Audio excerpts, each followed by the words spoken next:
All right, we're back at offroadpress.com for another episode, Groundhog Day, with Dave Cole talking about the King of the Hammers as we lead into this phenomenal event. Big changes in the way that you guys are doing qualifying. In the past, it's all been random draw, and then you had the LCQ for 2 days. Yep. Now you're going to strictly qualifying, and you're mixing the LCQ guys right into that. Yep.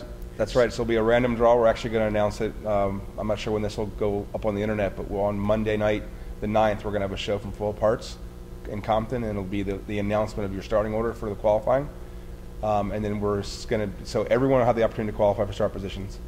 And the only thing we'll do different besides that random draw is kind of a happy hour format. So we'll pull some guys out that, you know, people want to see racing head to head, and we can get our coverage real tight, focus on some of the big names, and then do a recap show of everybody else, so they can see everybody else has their day in the sun as well.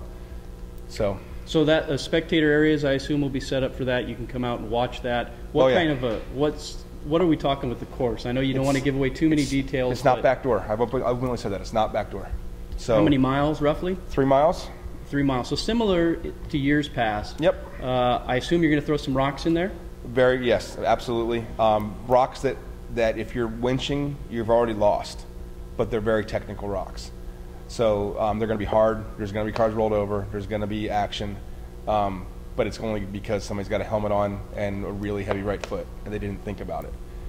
All this stuff should be able to be driven, no problem at all. Mm-hmm. It's just a matter of how fast you can get through. It's very indicative of the rest of the course. So you've gotten rid of the crapshoot of backdoor. There's no wenching there. Yep. How do you feel that you're going to be able to get so many cars through qualifying in 2 days? You had 70, I think, last year with the LCQ. You're looking at probably, 150-ish cars this year? Yep. In 2 days of qualifying. Sounds like it's going to be a massive amount of racing on Tuesday and Wednesday.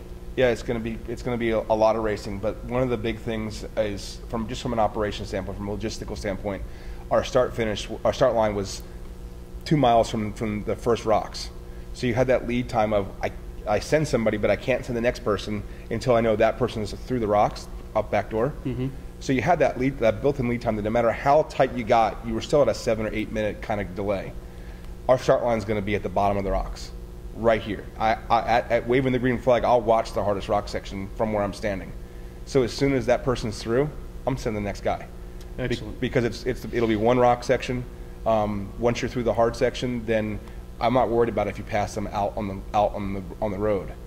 So this year it's going to be make or break right off the start line for a lot of guys. Yep, right in front of the crowds. It's going to be great cover. It's just going to be a great action. Excellent. So it sounds like that's going to kind of be away from Hammertown a little bit, I guess, because there's not a whole lot of rock trails right there on the lake bed.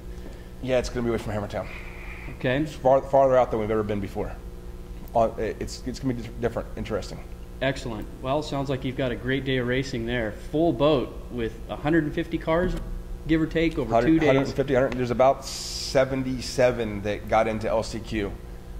We closed it down, and people still sent that same day that we closed, that when we hit our number of 70, so I wasn't going to tell people no. I mean, sounds like an incredible week of racing out at the King of the Hammers. Make sure that you check it out, and live coverage all week, right, on Ultra 4 Racing? Ultra 4 Racing, actually the Ultra 4 Network. So all of our main partners are going to be carrying the coverage on their websites as well. So no matter where you watch, you'll get the same great coverage. But yes, ultra4racing.com will have the coverage. Excellent. Well, don't miss it. February 3rd through February 11th, 2012, the Griffin King of the Hammers. Maybe this is a good time to say, just kind of springing it on you, but who do you think's faster in the rocks, TJ Flores or Robbie Gordon? Hard to say. You're going to find out on Tuesday afternoon. Excellent. So you're dropping some names for us here. Yeah, first time it's been said out loud. Robbie Gordon's racing King of the Hammers. Well, I guess we're going to have a separate episode on that. Come back tomorrow to check out the details on offroadpress.com.